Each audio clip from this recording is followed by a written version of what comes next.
सतगुरे नमः। सतगुरे नमः।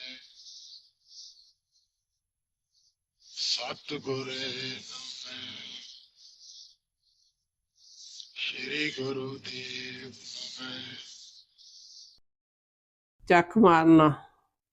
जियो तपत है बारो बार, तप तप खपे बहुत बेकार। जय तन बाणी विसर जाई, ज्यों पक्का रोगी भी लाई। होता बोलन चक्खड़ होई, बिन बोले जाने सब सोई। जिन कन कीते अखी नाक, जिन जीवा दिती बोले तात। जिन मन राख्या अग्नि पाई, वाजे पौन आखे सब जाई। नीता मोह प्रीत स्वाद, सबा कालख दागा दाग। दाग दोष मुँह चलिया लाई, दरगे बैसण नाही जाई। करम मिले आखण तेरा नाव, जित लग तरना होर नहीं थाऊ। जे को डूबे फिर होवे सार, नानक साचा सरबदा तार। अमृत नाम भोजन हर देई, कोट मदे कोई बिरला लेई। नानक अमृत एक है, दूजा अमृत नाहे। नानक अमृत मन्ने माहे, पाइए गुर प्रसाद। एक कड़ी न मिलते ता कल जुग होता, हुन कद मिलिए प्रीतुत भगवंता। मेरा मन रोचे गुर दर्शन ताई, विलप करे चात्रिक की न्यायी। रेखा न उतरे शांत न आवे, बिन दर्शन संत प्यारे जियो। सो करता चिंता करे, जिनु पाया जग। तिस जो हारी स्वस्थ तिस, तिस निबाण पग। नानक सच्चे नाम बिन, क्या टिक्का क्या तग। तू काहे डोले प्राणिया, तुद राखेगा सिरजनहार। जिन पैदाइश तू किया, सोई दे आधार। अखी बाजो वेखना, बिन कन्ना सुनना। पैरा बाजो चलना, बिन हथा करना। जीवे बाजो बोलना, यूं जीवत मरना। नानक हुक्म पछाण कै, तऊ खसमे मिलना। Futile illusion.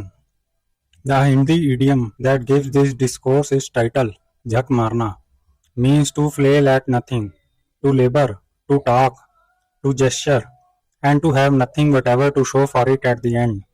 It is usually said of wasted breath, a complaint repeated to someone who was never going to act on it. Guru Sahib takes that idiom and aims it at something much larger than idle talk. He aims it at religious practice itself. Chanting, pilgrimage, ritual bathing, the wearing of sacred threads and marks, the repetition of holy name a fixed number of times on a rosary, all of it, the discourse insists, can be jhak marna in the fullest sense, motion without arrival, noise without hearing, effort spent against a silence that was never going to answer, because the one thing capable of answering was never actually being addressed. To see why, across Gurbani, the compositions gathered in the Sri Guru Granth Sahib, a small cluster of words recurs constantly. Guru, Sadguru, Shabad, Naam, Sacha Naam, Karta, etc. etc. Common usage has scattered these words across many different referents over the centuries. A living teacher, a family lineage, a seat of institutional succession, a book on a cushion, a formula recited by rote. Every one of these words, wherever it occurs in the Guru's own compositions, is naming exactly one thing and nothing besides it. Not a person, not an office, not a chair that can be inherited. A sound, melodious, self-luminous, fragrant, of an order of attraction so intense that it does not merely hold the whole of creation together in its ordinary turning. The instant it makes direct contact with the soul, it gathers that soul into itself, exactly as a magnet gathers iron filings, without a human hand meditating the transaction. Every other sense that has been given to these words, a person to be bowed to, a title to be inherited, a seat to be maintained, is Manmat, the mind's own invention, dressed afterward in devotional language. When a soul strays from the divine song, it becomes ensnared in the material matrix orchestrated by the second player, otherwise known as Kaal. Deprived of its true nourishment, the soul undergoes agonizing cycles of birth, death, and karmic retribution. Guru Sahib opens with a full Shabad. Jiyo tapat hai baro bar. तप तप खपे बहुत बेकार, जे तन बाणी विसर जाए, ज्यो पक्का रोगी विल लाए. Geo is soul, not merely the body. Tapat hai means burns or writes. Bekar names the disorder that catches a person who has let the Guru's praise-laden speech slip from memory. Pakka rogi is the discourse on harsh image, a person consumed by chronic disease, wailing, or billana, the way a suffering animal wails, unable even to explain what hurts. The soul that has left the body slip away, the Shabad says, does not merely miss out on a benefit, it burns again and every round of burning drags it further into a disorder. बहुता बोलन झक्कण होई, बिन बोले जाने सब सोई. Much speaking is झक्कण, futile noise, because the one knows everything about us, without our having to say a word. On the surface, the line is about complaint. Stop narrating your grievances to God, as though He needed the briefing. But the discourse reads the line as a doorway into something larger. If the infinite already knows the wound without having been told, then the value of religious peace was never in the telling. Every word spoken toward God, that is not itself an act of turning toward Him. Every path, every repetition, every outward performance that leaves the inner disorder untouched, falls under the same verdict, Jhak Marna. The one who gave ears, eyes, and nose, who gave the tongue that speaks so readily, who set the soul into the warmth of the body in the womb, and keeps the breath moving so a person can walk about and speak anywhere at all, the one does not need to be informed of anything, because every faculty a person has for speaking or asking was already a gift from him. The discourse draws out the implication bluntly. The very organs a person might use to protest their suffering are themselves the proof of a giver who was attentive before the protest began. Worldly attachment, the pull of pleasing tastes and pleasing company, moh, preet, swad, these do not merely pass through a person harmlessly.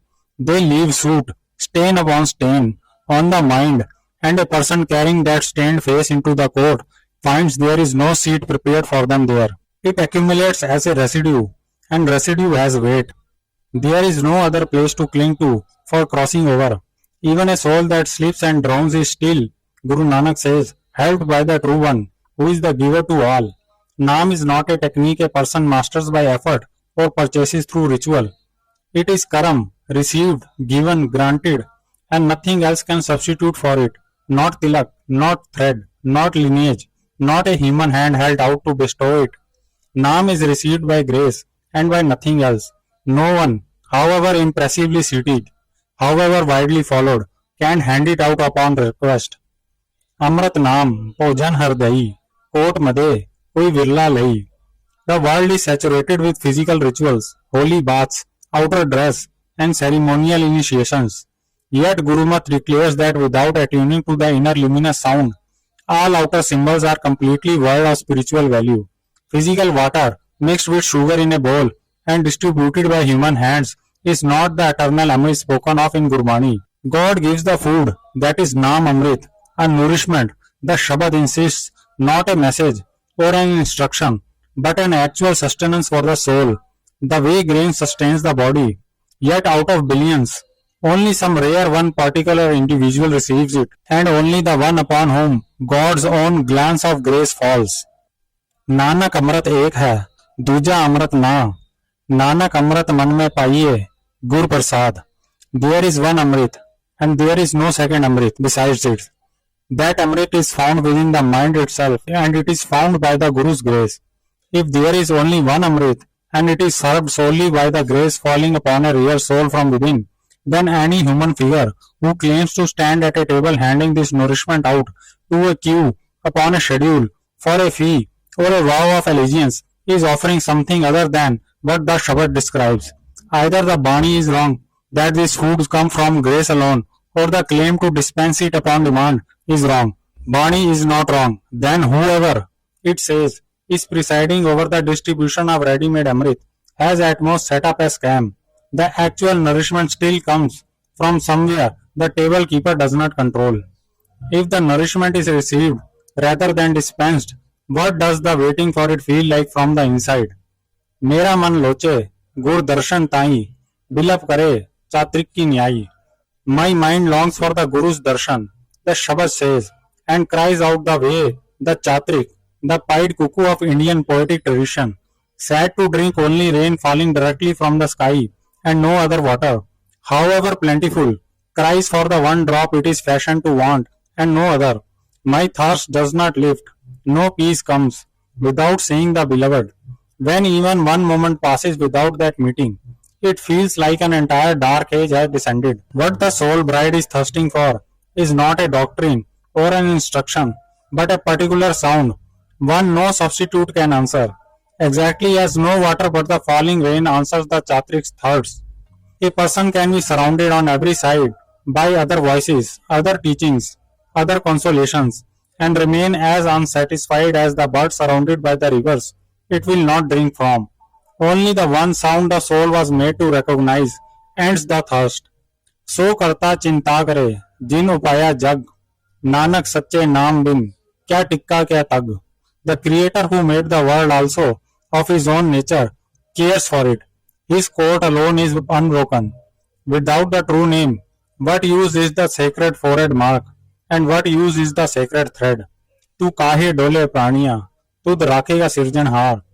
Worry that sends a person searching for physical guarantee, a mark on the forehead, a thread on the wrist, a blessed object, a title conferred by the living figure, is kind of a theological wavering, dolna, precisely the waving Guru Sahib tells the soul it need not do, because the maker who authored its birth is not an absentee landlord who must be petitioned through intermediaries for basic care, and the outward badge and outward code, whatever specific form later ages have dressed them in, are simply not doing the work people ask of them. Outward practice was never the thing being asked for, and mistaking the mark for meeting is exactly the error the Guru Sahib calls झक मारना.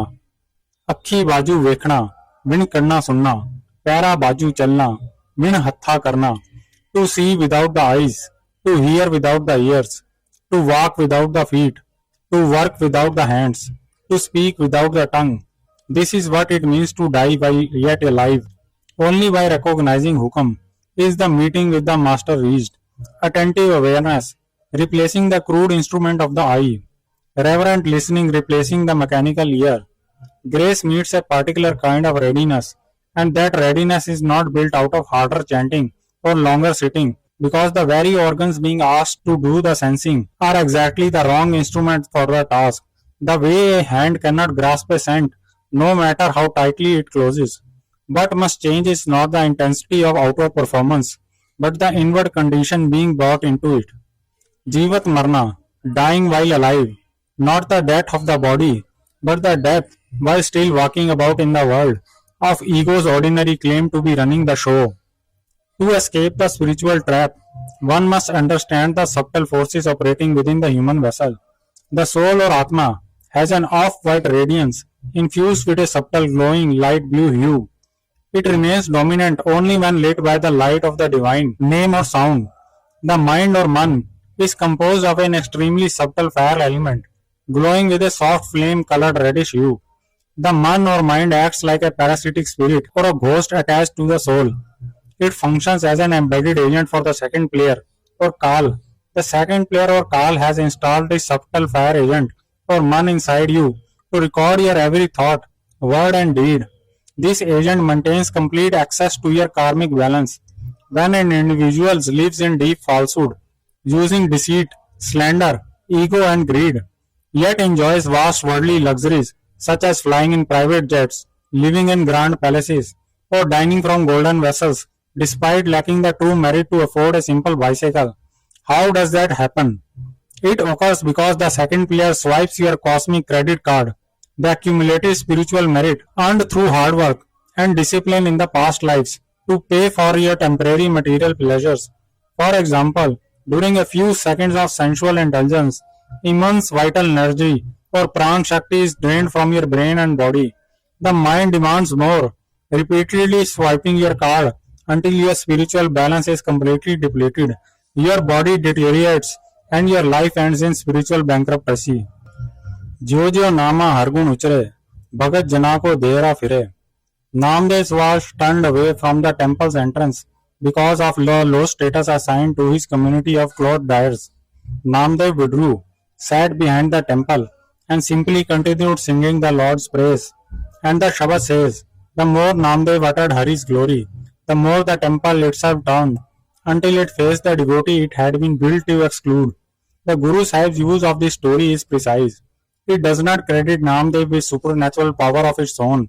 Its argument is that no human agency was needed at either end of the exchange. What moved the temple was the sound itself, ringing true on a tongue that carried no falsehood, and turning creation exactly the way the introduction to this essay described the sound turning a soul, without a human intermediary, without regard for rank, the moment contact was made. In ancient narratives, a woman seeking God undertook intense asceticism and wandered into forests. Finding no answers, a divine voice or Akashvani directed her to a specific individual in a distant town. Upon arrival, she was astonished to find that this individual was a butcher or Kasai living outside the town limits, engaged in cutting meat for his livelihood. Yet when she posed her deepest spiritual questions, the butcher answered them instantly with perfect clarity. While self-proclaimed religious heads were trapped in ego and formal presentation, this humble worker, performing his duty without deceit, pride, or inner falsehood, possessed direct spiritual insight. कह रविदास हाथ पे नेरे सहजे होए सो होई. Ravidas says, it is nearer than my own hand. Whatever is to happen, happens of its own natural accord. Mirabai came to Ravidas not as a postulant seeking initiation, but as a person in genuine difficulty. And Ravidas simply answered what she asked truthfully. He did not, on this account, take her as a formal disciple in the institutional sense. She came for information and received a true answer. And because the answer was true, she began afterward to call the one who gave it Guru. Guruship is not an office a person is elevated into and thereafter occupies. It is something that happens whenever the sound speaks truly through a person, unclouded enough to carry it. And it can happen through a clothed dyer denied entry to a shrine, or a leather worker of no formal standing, exactly as readily as through anyone seated on a formal chair. Rank and formal standing are often so exactly the kachra, the residue that keeps the sound from getting through in the first place. Kabir, challenged by a learned Brahmin who wished to record him as defeated in a contest of scripture. Kabir had never in his life held a pen, allowed him to write the verdict himself, marking it only with his thumbprint. When he carried the paper home and showed it to his mother, the words on it read the opposite of what he had intended to write, that Kabir had won and he had lost. When Guru Nanak Dev Ji visited Mecca, he laid his feet toward the Kaaba. When challenged by local clerics, he calmly asked them to turn his feet in the direction where God was not present. As they moved his feet, the awareness of the divine presence shifted accordingly, and Kaaba moved. This demonstrated that Paramatma is not confined to a physical building, but is the all-pervading luminous sound. Where does the authority actually resides? Not in the capacity to read a scripture or hold a pen, but in the truth a person carries, has a way of writing itself even against the hand attempting to suppress it. Namdev had no book and no ordained teacher. Kabir could not hold a pen. Which Guru were they following? Guru common to Namdev, to Kabir, and to Guru Nanak himself was never a person at all, only Shabad. Guru Sahib equally alerts to a subtler danger than institutional Guruship, the danger of mistaking outward stillness or an inward sensation produced by disciplined effort alone for genuine contact with the sound. कहाँ भयो दो लोचन मूंद के बैठ रहे बक ध्यान लगायो नहात फिरियो लिए सात समुद्रन लोग गयो पर लोग गवायो बास कियो बिखियान सो बैठ के ऐसे ही ऐसे सब बेस बतायो साच कहूँ सुन लेयो सबे जिन प्रेम कियो तिन ही प्रभ पायो. What is gained by sitting with both eyes shut, fixed in the stillness of Heron's meditation? What is gained by bathing in all seven seas, if this world and the next are both thrown away in the process? A person can close their eyes, hold a posture, and produce every outward sign of deep meditation, while the inward hunter, pride, appetite, the habit of getting one's way through deceit, simply waits behind the closed eyes, exactly as patiently as the heron waits behind its stillness. Closed eyes are not, by themselves, evidence of anything. Neither are private visions or unusual inner sounds and sensations that can arise from long disciplined repetition on their own. These too, on its reckoning, can be produced without the true sound ever having been reached, and mistaking such an experience for arrival is one further, subtler way of doing jhak marna while believing oneself finally at rest. If the sound is already sounding, if, as it puts it, the software of creation is already running, playing without pause, then the reason most people do not hear is not that it has gone silent, but that the instrument meant to receive it is fouled. The discourse names the falling agent kachra, the residue left behind, lifetime upon lifetime, by lying, by hoarding beyond need, by envy, backbiting, cunning, anger, which it treats as a form of violence, lust, greed, and the pride that refuses to see itself honestly.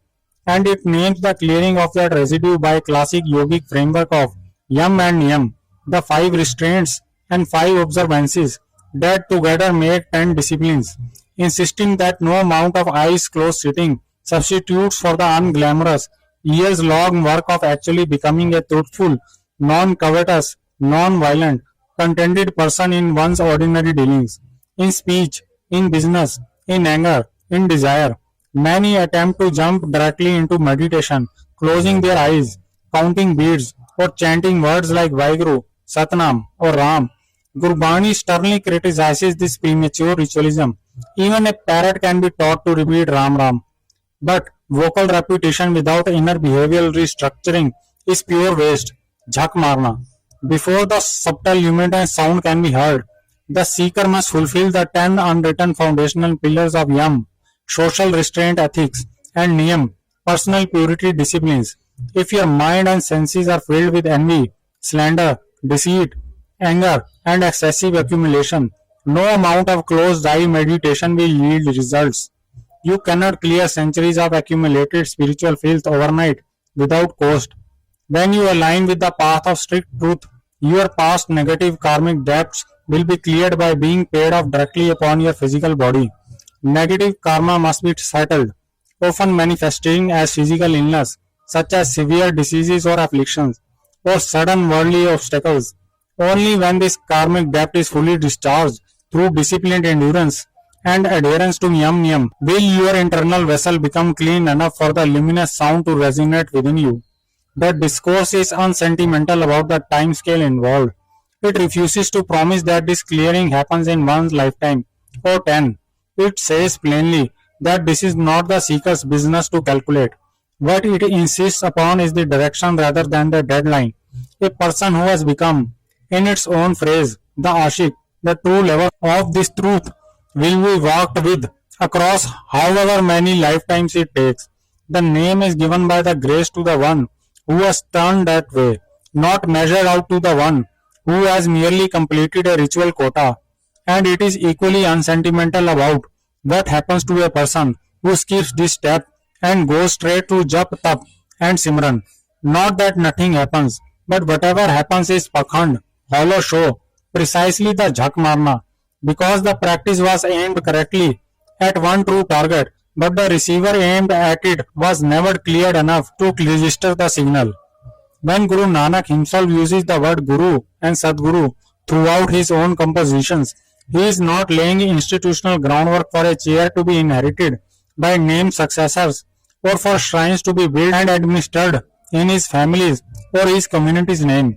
He is naming every time the one Karta already described, the single conscious source, Param Chetan Satta, the supreme conscious reality that authored the creation the way and engineer authors the operating software that keeps a machine running. On this reading, the later architecture of formal succession, up to and including Harmandir Sahib itself, which historical record confirms was built in the time of fourth Guru after Nanak's own passing, is a subsequent human institutional development, not the referent Guru Nanak had in mind when he wrote the words Guru and Sadguru in his own Bani. The conclusion is left to the reader rather than pressing it further. Whichever meaning a person chooses to rest their understanding of these words is in the end that person's own decision to make. But only one of these meanings is actually Gurumat, the Guru's own teaching, and it is not one built around a chair. For all its severity, the Guru Sahib is careful not to counsel withdrawal from ordinary life. His recurring practical instruction is almost domestic in its plainness. First, make your bread, meet your responsibilities, support your household, do the work in front of you, and let the redirection of desire and clearing of kachra proceed alongside that ordinary life rather than instead of it. Difficulty, illness, and obstruction will still come, Guru Sahib says frankly, and no one should expect the clearing to be quick or comfortable, but none of that is a reason to abandon the world in favor of a more dramatic renunciation.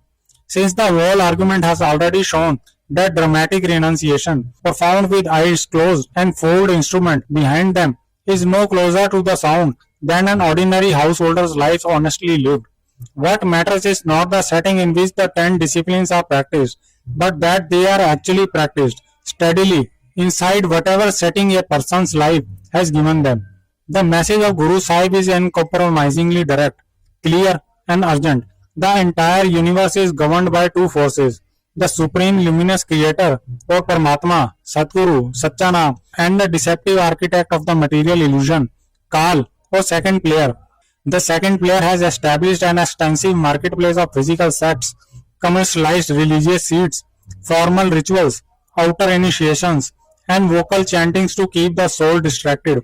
So long as you remain caught in these external practices without purifying your inner thoughts and senses through yam and niyam, you are merely engaging in jhakmarna, wasting your precious human life in empty, fruitless noise. Returning to the end, to the question that discourse opened with, Jhak Marna, is it all beating at the air? The answer is neither a simple yes nor a simple no, and that refusal to simplify is the real teaching. Religious practice is not futile because ritual, chanting, and pilgrimage are worthless in themselves. It is futile only when it is aimed at the wrong thing, or when aimed at the right thing, with an instrument still too foul to receive it.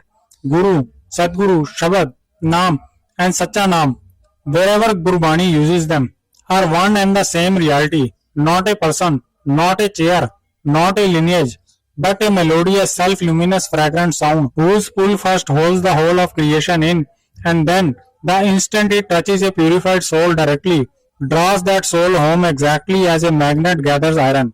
No human hand required at either end. That Guru Sahib insists, and that alone is Gurmat. Every other meaning laid over these words, however old the institution or however sincere the devotion built upon it, is Manmat, the mind's own addition.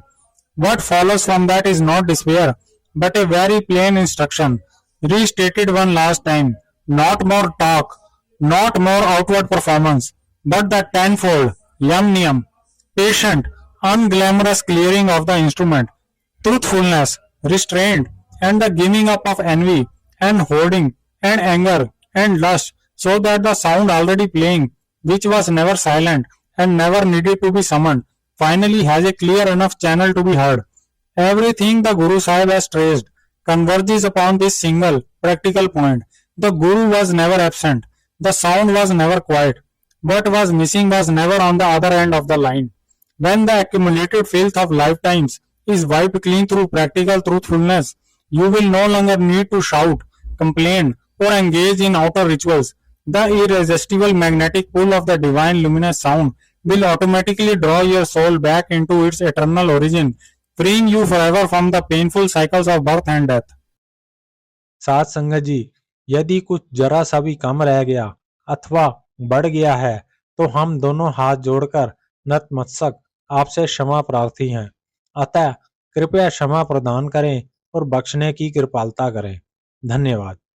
सृष्टि में सदा ही कोई एक विरला, दुर्लभ, मर्यादित महाजीव विशेष विद्यमान होता ही है। अतः हम उस महाप्राणी को दोनों हाथ जोड़ नतमस्तक सदा ही नमस्कार करते हैं। सतनाम रमैया, रमैया सतनाम है।